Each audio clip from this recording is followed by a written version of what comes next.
Ata-ana bilan bola o'ttirsidagi ishonch ijodi. Abduri Muhammad Yusuf. Bankada pul qo'ygan odam uni kutilmagan ahvollarga yo'liqqanda ishiltish va zarur hojatlardan chiqish uchun qo'yadi. Ishonch ijodimi xuddi bank ijotiga o'xshash muhim hojatlardan chiqish uchun silindi.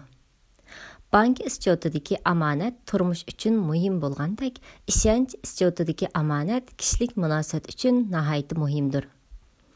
Biz har qanday bir odamga, xususan bolalarga samimiy va rostchil bo'lishimiz bizdagi ishonch ijodini beyitidi.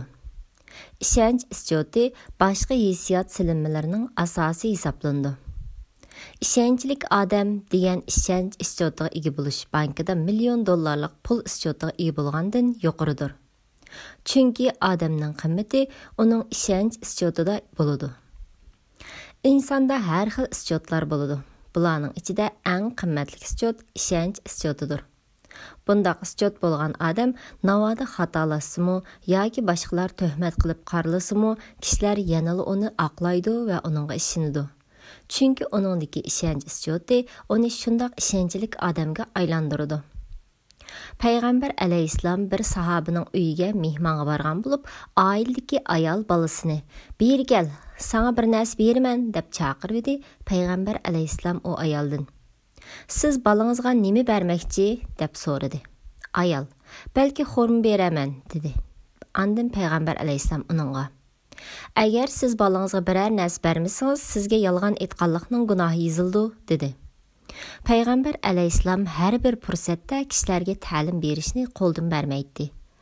Ayolning bolasiga va'da qilib bo'lib, uningga bir narsa bermasligi o'ziga ishonch ijodini nolga tushirib qo'yish ekanligini payg'ambar alayhissalom obdan biladi.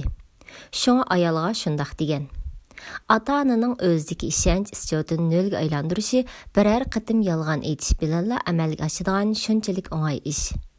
Ammo nolga aylangan ijodni 10 darajaga yoki 20 daraja ko'tarish o'ng'ay emas. Hatto mumkin emas. Bu chiqayotgan chinini asli keltirgili bo'lmagandek ishdir.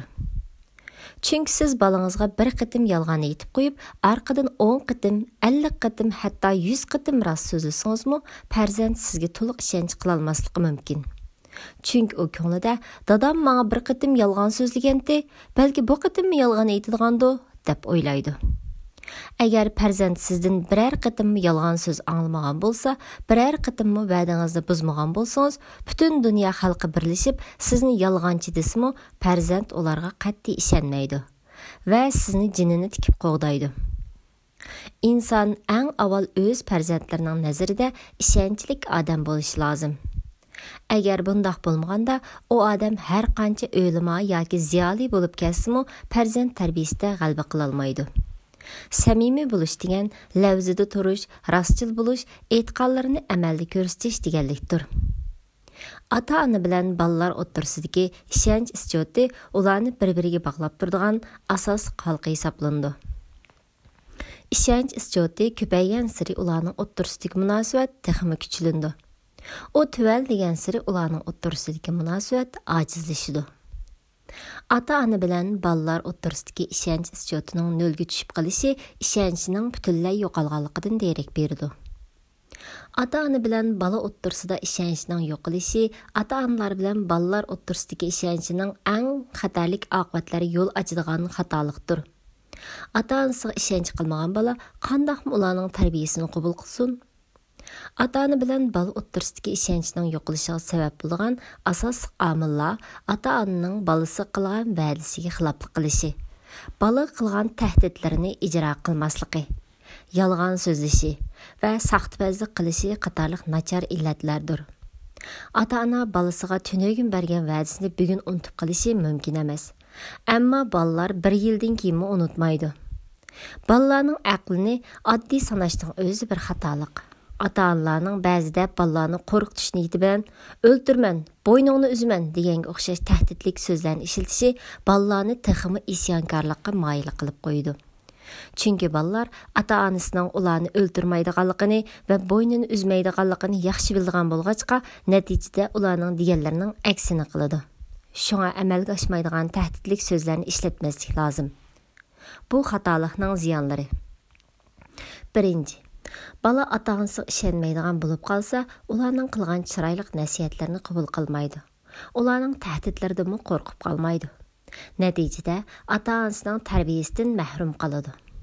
Ikkinchi, bala ata-onasiga ishonch qila olmaydigan bo'lib qolganda, u ishonchni ko'chadagi do'stlarga yoki muallimga yoki saboqdoshlariga bog'laydigan bo'lib qoladi. Bu do'stlar, muallim va saboqdoshlar ulgu bo'lishga tegishli diyonatlik, axloqli kishilardan bo'lsa-ku masala yo'q. Navoda ular axloqsiz, diyonatsiz, hatto imonsiz kishilardan bo'lib qolsa-chi, bu chog'da ahvol nima bo'lmoqchi? Shaksizki, bu ahvolda balaning va ota-onaning tangli ziyon tatqan. Bu ziyonning oldini olish bekmi qiyin, hatto mumkin emas. Uchinchi, ata-onasidan o'zini qochiradigan, ular bilan suhbatlashishni va ulardan yordam so'rashni xohlamaydigan balalar boshqalardan og'rinib yuradigan bo'lib qoldi.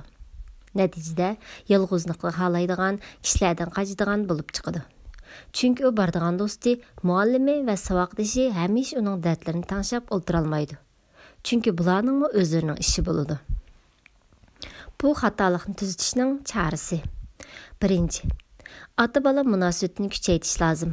Ular ota-bola emas, go'yo do'stlardek sirdosh bo'lib ketish kerak. Ikkinchi, balalarga ularning oiladagi ahamiyatini his qildirish, oilaning ba'zi ishlari va planlari to'g'riliq ularga maslahat silish, hamda ularning yoshiga va saviyasiga munosib oila mas'uliyatlarini yuklash. Uchinchi, ota-ona balalar qilgan va'dasiga cho'qim amal qilishi, amalga oshira olmaydigan ishga va'da bermaslik lozim. Mubodo va'dasini amalga oshira olmaydigandek bo'lib qolsa, darhol balalarga o'zini aytib tushuntirish berish lozim. Abdur Muhammad Yusufning Farzandlarimizni qanday tarbiyalaymiz nomli asridan elindi.